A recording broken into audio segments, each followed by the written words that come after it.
اگر ہم دنیا کی تاریخ پر نظر ڈالیں تو دنیا کی تاریخ بہت قدیم ہے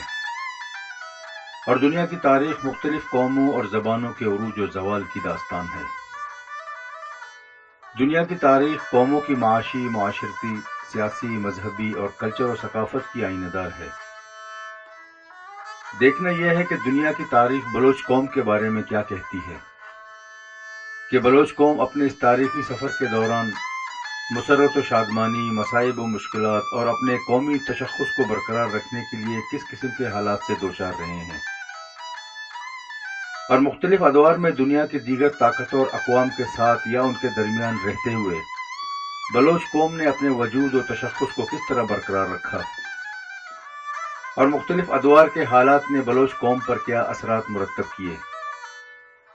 یہ جاننے کے لیے جب ہم بحیثیت محقق تاریخ کے صفحات کی ورق گردانی کرتے ہیں تو ہمیں پتہ چلتا ہے کہ دنیا کی قدیم تاریخ دو حصوں میں منقسم نظر آتی ہے، ایک ما قبل از تاریخ یعنی پری ہسٹری ایرا، اور دوسری لکھی ہوئی یا مرتب کی ہوئی تاریخ یعنی ریٹن ہسٹری ایرا۔ جب ہم تاریخ کا مطالعہ کرتے ہیں تو ہمیں پتہ چلتا ہے کہ تقریباً تمام قدیم اقوام، چاہے وہ یونانی اقوام ہوں یا ہندو قوم، چاہے وہ عرب ہوں یا یورپین قومیں، ان تمام اقوام پر ایک ایسا دور بھی گزرا ہے جس میں نہ تو لکھنے پڑھنے کا رواج ہوتا تھا اور نہ ہی قوموں کی تاریخ اور ان کے عروج و زوال کی داستانیں تحریری طور پر محفوظ کی جاتی تھیں۔ اسے ہم پری ہسٹری ایرا یعنی ما قبل از تاریخ کا دور کہتے ہیں۔ اس دور میں موجود لوگ اپنے عروج و زوال کی داستانیں یا مشہور واقعات یا شخصیات کے بارے میں ان کی اچھائیوں یا برائیوں کو قصے اور کہانیوں کی شکل میں یا شعر و شاعری کی شکل میں بیان کرتے تھے، اور وہ نسل در نسل سینہ بہ سینہ محفوظ چلی آتی تھی۔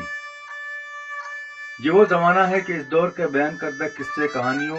یا شعر و شاعری میں بیان کردہ واقعات کی تحریری ثبوت کوئی قوم بھی پیش نہیں کر سکتی، اور وہ ہمیں دیومالائی قصے کہانیوں اور چند مسخ شدہ شعر و شاعری کی صورت میں ملتے ہیں جو ریٹن ہسٹری ایرا یعنی لکھی جانے والی یا مرتب کی گئی تاریخ کے زمانے میں لوگوں نے کسی نہ کسی ذریعے سے حاصل کر کے انہیں تحریری شکل دی ہے، لیکن وہ ان کے صحیح یا غلط ہونے یا ان کی تصدیق کرنے یا ان کے بارے میں کوئی ثبوت اور دلیل پیش کرنے سے قاصر ہیں۔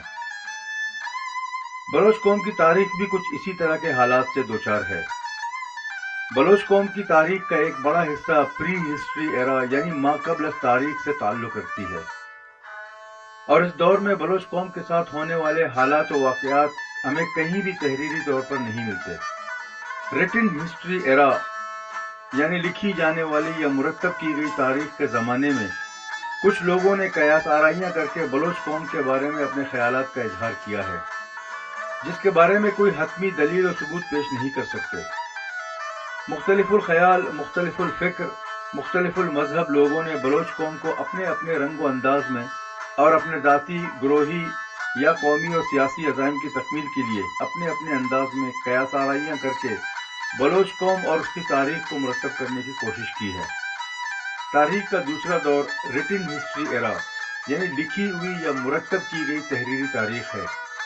جو کسی قوم کے بارے میں اس کے آل و احوال، اس کی ثقافت، اس کے رہن سہن، اس کے معاملات و معاشرت، اس کے سیاسی پس منظر اور پیش منظر اور ان کے دیگر حالات زندگی کو مورخین اور دانشوروں نے تحریر کیے ہیں۔ ریٹن ہسٹری ایرا کے ابتدائی ادوار میں جو بھی تاریخ لکھی گئی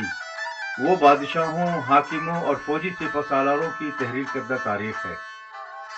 جو انہوں نے اپنی بادشاہت، حاکمیت اور اپنی فوجی مہموں کی تعریف، اپنے فتوحات کا ذکر اور مفتوح قوموں اور اپنے دیگر دشمنوں کو نیچا دکھانے، اپنے فتوحات کا ذکر اور مفتوح قوموں اور اپنے دیگر دشمنوں کو نیچا اور کمتر دکھانے اور اپنی برتری ثابت کرنے کے لیے اپنی مرضی سے لکھوائی ہے، جس میں سچائی کا عنصر کم اور مبالغہ آرائی زیادہ ہوتی تھی۔ ہمیشہ ایسے مورخین نے اپنی اور اپنے قوم کی تاریخ میں زمین و آسمان کی کلابیں ملائی ہیں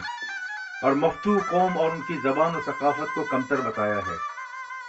اس لیے جب کوئی طالب علم تاریخ کا مطالعہ کرتا ہے تو ایک بات ذہن نشین ہونی چاہیے کہ وہ کس کی تاریخ پڑھ رہے ہیں، وہ تاریخ کس نے لکھی ہے۔